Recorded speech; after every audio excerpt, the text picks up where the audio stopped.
What's going on, guys? Dan Weichart with Weichart Media coming at you guys today on 9/11.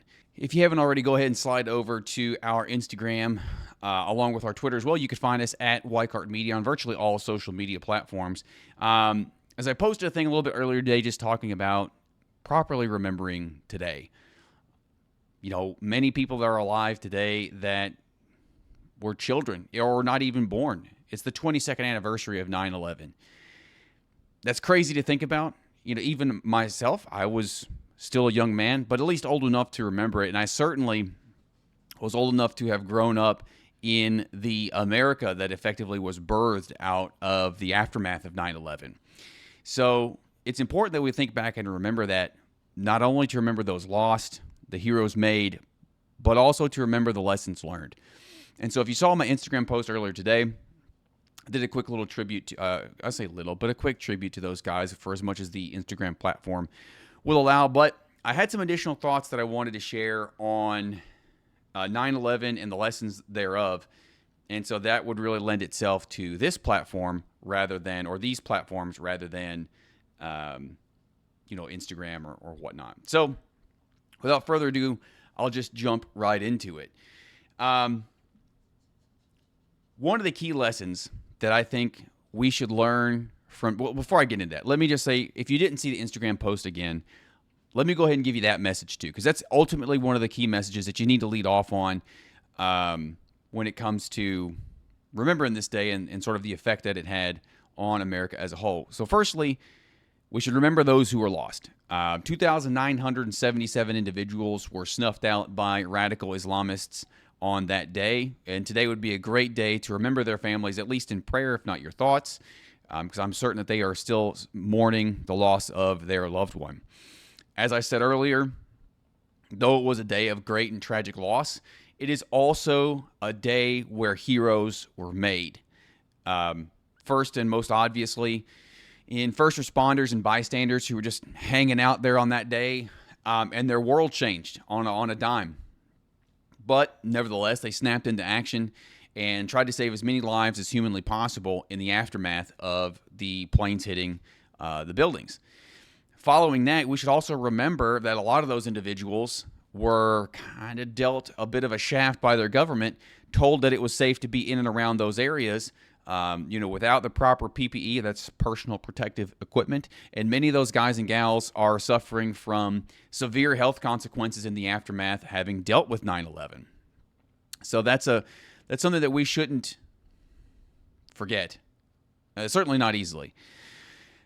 And continuing on with the theme of the heroes, one of the hallmarks of the indomitable American spirit, perhaps even the indomitable human spirit, was the events on Flight 93, United Flight 93. For those of you who maybe are unaware, it is believed that United Flight 93's target was the White House. Earlier, the Twin Towers had been hit. The Pentagon had been stricken. And it's believed that plane number 3 was headed toward the White House. Having known this, passengers on board Flight 93, because they were the third plane, the other two planes had already struck, the other three planes, already struck their locations. And so they were aware that they were fixing to be part of this terror attack. They knew this is what's going to happen. And so a collection of dudes on United 93 decided they were going to storm the cockpit and attempt to regain control of the plane. And these, like I said in my post earlier, were immortalized by the final words of Todd Beamer, who was overheard on a 911 call being received with the simple, "Are you guys ready? All right, let's roll." And they went and did it. And you have to admire the directness and ultimately appreciate the finality of those words. I guarantee a lot of those guys knew that high probability they die in the result of taking this plane or trying to retake it. True heroes, born on that day. Sucks that they had to be born at all, but they were born nonetheless. So we should remember those guys. And then this brings me to the lessons learned. We should remember the lessons learned, or at least if you haven't thought of this before, think of it now. It is often quoted, it's a Ben Franklin quote, I'm going to paraphrase, so I'm just trying to go as best off the cuff here as I can, that an individual who would give up essential liberties in order to purchase a little security deserves neither and will get neither. Now, many individuals who are history buffs will come back and be like, well, Dan, actually, Ben Franklin wasn't referring to what you think he was referring to, and often that quote is misunderstood. Perhaps. However, the reality is that if you are willing to sell essential liberties in pursuit of temporary security, you deserve neither and you will get neither. The quote still applies here, even though the circumstances are reversed. And I say that to say, in the aftermath of 9/11, we got the Patriot Act. We got the TSA. We've got extensive surveillance by the NSA. We've got the Department of Homeland Security, for good or for ill, a massive expansion of government power and federal policing power. Most importantly, a massive amount of violations on American civil liberties, all in the name of protecting us from terrorism. In fact, since then, we've had individuals, Ed Snowden, Julian Assange, people who blew the whistle on how much the NSA, that's the National Security Agency, along with other government entities, were just thoroughly spying on the American public, violating those civil rights. And unfortunately, the large portion of the American public has simply just mostly forgotten about that, or gone on with it as life is normal. I encourage you, continue to rail on about these things. Remember back in that time that people who protested, past 9/11, past 2001, once we get off into 2003, and we're being told that Iraq has weapons of mass destruction, Colin Powell sitting up there twiddling supposed vials of chemicals. We're being told that Iraq has weapons of mass destruction, and they're going to give those over to more terrorists, only to come to find out years later that was complete BS from top to bottom. Remember that people who opposed the war during that time were labeled unpatriotic, in some cases put on terror watch lists. And there's probably people who suffered that who I disagree with politically to this day. It doesn't make them any less American citizens, and doesn't make them any less correct back then to oppose those wars. For me personally, looking back, I was a young man, certainly in my teenage years. I'm ashamed to say, even then, as a teenager, that not knowing any better, I would be like, yeah, let's go get them. Brr. That was me. Not never again. Because at the end of the day, it seems to me that the American people were sold a bill of goods that we're going to go over there and install democracy and rid the world of these horrible terrorists. And certainly those are things that have happened. But underneath all of that was a lot of secondary interests. You have the controversy around Dick Cheney and Halliburton, which is essentially where we demolished Iraq, and then politically connected contractors were contracted out to rebuild it, and a lot of that money came back in the hands of powerful politicians. Stuff like that. You hear all the time people railing on about the military-industrial complex. You're out of your mind if you don't think that the idea of expending our old weapons in favor of building a new one is not a money-making operation to one degree or another. So I'll say all this to say that we should remember those lessons. That we should remember that in times of panic, in times of strife and heartache, that there are always going to be self-serving politicians who will attempt to step to the front, who will smile at you and sell you a bill of goods like we're going to go out here and do all kinds of good stuff, so that you will sign away your essential liberties, you will sign away your tax dollars, you will sign away all these things only for them to line their own pockets and to claim power for themselves. And now, in 2023, we have seen at least another iteration of this on a macro scale in the country, and we see micro iterations of this quite frequently. Obviously, we were all here during the COVID-19 crisis. I'll be the first to tell you, especially in the early days, we had no idea what COVID-19 was going to be. A lot of people thought it was going to be a contagion level event. If you've ever seen that movie, where, what was it like? I think in that movie, 10 or 20% of population Earth was extinguished by an unknown coronavirus. A lot of people thought that was what we were staring down the barrel of, because a lot of the initial reports coming out of China were terrifying. Turns out, thankfully, that it wasn't that severe. And when I say not that severe, I know people who died from COVID. I'm sure people out there know people who died from COVID. When I say not that severe, I mean relative to what we thought it was going to be. Nevertheless, when that pushed through, we got pushed a bunch of security policies which told Americans that they should lock down, told Americans that they should mask up, not talk to people, and all that stuff. Our liberties were stripped from us in the name of security.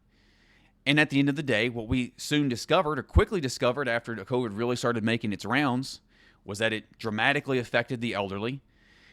And so, in keeping with well-known pandemic management protocols, it makes sense to quarantine persons who are already sick or persons who were highly vulnerable. And even then, those quarantines should have been a suggestion and not a mandate. I'm old enough to remember people losing their jobs over this, especially once the vaccine came around, once Joe Biden took office from Donald Trump. And I'm not pardoning Donald Trump from pushing warp speed. He continues to tout his successes with those vaccines to this day. But it's no question that once Joe Biden took over, the vaccine mandates and all that rolled out in full force. And the reality is people lost their jobs over that. People had to quit. People were pushed out of the military. People were pushed out of law enforcement. I almost lost my job at the time over that. Thankfully, I didn't. But many people did in the name of security. Come to find out, these vaccines are basically ineffective. Never mind the fact that we're on like round 5 or 6 of boosters of them. And they're no more or less effective than natural immunity, which we knew. People were called conspiracy theorists for having done this, for having touted the efficacy of natural immunity. Even I believe it was Switzerland, the country never shut down, zero effect. It was either Switzerland or Sweden. Actually, I think it was Sweden. Come to think of it, never shut down. Life went on, no ill effects, none. Shock. Not really, though. But nevertheless, people signed away their security. They said, yes, daddy government, let's do this again. Learning nothing. And unfortunately, this time, it happened to the left. You know, again, back in 2003 with the Patriot Act, it was conservatives. It was Republicans who were like, yeah, we need this massive security state apparatus, this massive surveillance program in order to monitor and make sure that terrorists don't get through through our web again and that this never happens again. Of course, we never want that to happen again. But when we understand that we knew about 9/11 being a thing before 9/11 happened, that's not conspiratorial, that's a fact. They knew it was going to happen. It was a failure of systems which were already in place. As a point of order, we already had systems that, like the individuals, as a brief background, the individuals who entered the country, they entered on student visas, meaning entered the country as foreigners, allegedly going to school here in the United States, and they all went to flight schools. Maybe not all of them, but a good number of them were in flight schools. They were already ticking alert boxes. They were on the radar. They were allowed to fly. I think it was one hijacker got stopped out of somebody had intuition about it. Nevertheless, the president even was, I think, briefed about a month earlier in August about the potentiality for potentiality. Is it potentiality? Either way, President Bush was briefed in August about this possibility that terrorists would utilize something like an airplane to strike key targets. And this was a month early. And this is not conspiratorial. It's known fact. You can go back and look at the 9/11 Commission report. All this is listed there. Nevertheless, we still got the NSA. We still got TSA. We still got all these massive apparatuses. And some good things came out of that, but we got in addition to the good stuff, which is like agencies actually, currently existing government agencies actually talking to each other and communicating and not being like, well, not stovepiping their information where it's like, well, we're the whatever agency and we're not talking to those yahoos over there in the whatever agency. Dude, you're all part of the federal government. Talk to each other. At any rate, good stuff came out of that. But then we had this massive surveillance state, these massive regulations that we have to constantly roll through all the time. No evidence that they're actually helping us deter these individuals. No evidence to that fact at all. Nevertheless, inconveniencing you to say the least, outright spying on you to say the worst. potentially even putting you on lists that you don't know that exist for some nonsense reasons. And then the same tools, and it's been said before, the war on terror would be turned inward because we've effectively destroyed Islamic terror in the Middle East. When's the last time you heard somebody talking about Al-Qaeda? It still exists. When's the last time you heard somebody talking about ISIS?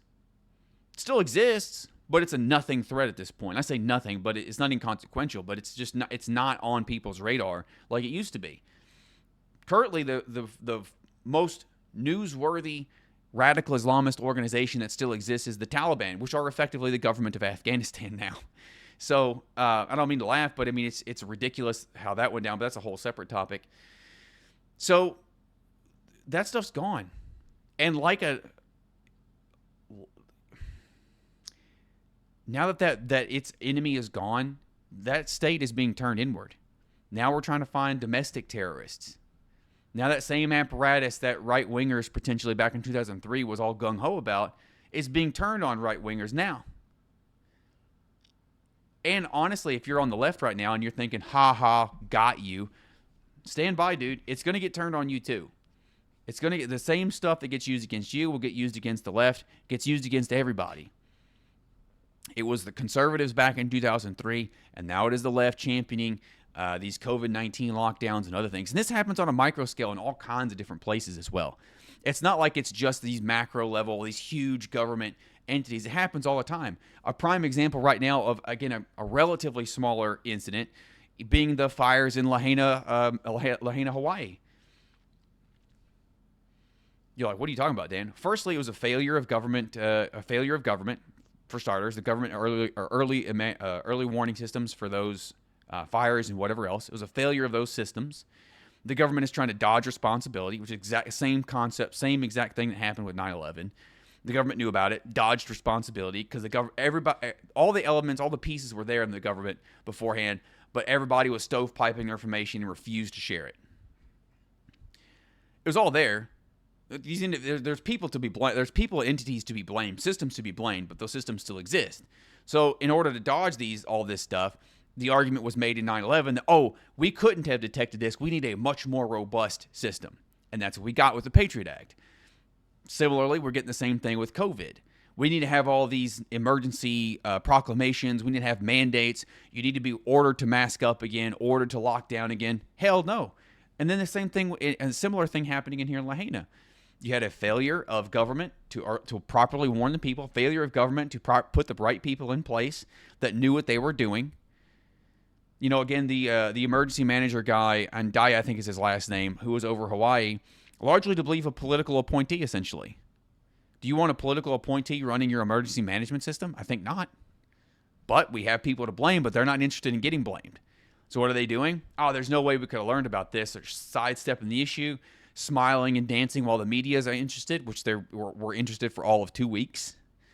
Smiling and dancing while the media is. The federal government did the same thing with FEMA. FEMA's not doing squat for these individuals, giving $700 to the residents there. Where people are thinking there's around 2,000 or more individuals still missing, if not dead, as a result of these fires. Now what's happening? Maybe whole generations of people are wiped out, and the federal government and the state governments there are just dancing long enough to smile for the cameras. Once the cameras go, they're gone. And then who comes in? Well, you got entities like BlackRock who are fully interested in picking that corpse clean, fully interested in buying primo, oceanfront, freshly cleared property in Lahaina, Hawaii to develop and to make something else out of. So out of a crisis, here we come again. People smiling and nodding. Oh, hey, sign on the dotted line here. We'll make sure you're taken care of. Meanwhile, you're out in your can and you're the home that your family's occupied, or the piece of land your family's occupied for decades, if not longer, is now in the hands of a corporate entity who are tied into the federal government or state governments. So I've gone on a bit, and let me see if I can bring it back around. As we remember the lives lost and the heroes of the day of 9/11, let us also not forget what is in my mind the chief lesson from that day is that and we need to rehearse this stuff in our mind. You need to constantly be thinking of, hey, look, man, when stuff goes sideways, am I going to stick to my guns? And work that through in your mind.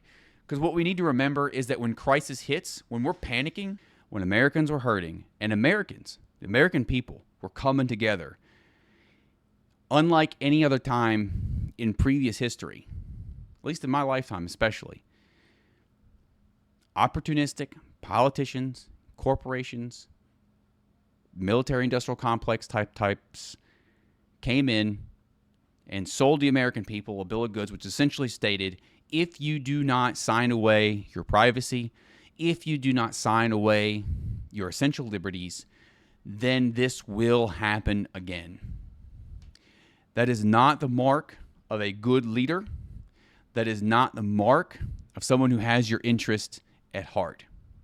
Sometimes, yeah, sure, sometimes you have to take drastic measures to ensure something does not happen again or that action needs to be taken. But in times of crisis, that is not when we abandon our principles. That is when we rest upon them. And you have to rehearse that stuff in your mind on the daily, on the regular at the very least. So I thank you guys for joining me on this quick little, call it a rant, if you will. I'm trying to keep the editing on this one to a minimum because I really just kind of want raw thoughts to come through on this piece. Regardless, I appreciate you being here. If you're watching us on YouTube, go ahead and grab us a thumbs up, hit the like button, comment, subscribe, share the video with your friends. If you're viewing us on YouTube, hit that thumbs up button as well. Again, comment as well, share the video with your friends. We appreciate you no matter where you're viewing us. If you haven't already, you can find us on virtually all social media at Weichart Media. And no matter how you're supporting us, we thank you for being here. And we'll catch you next time.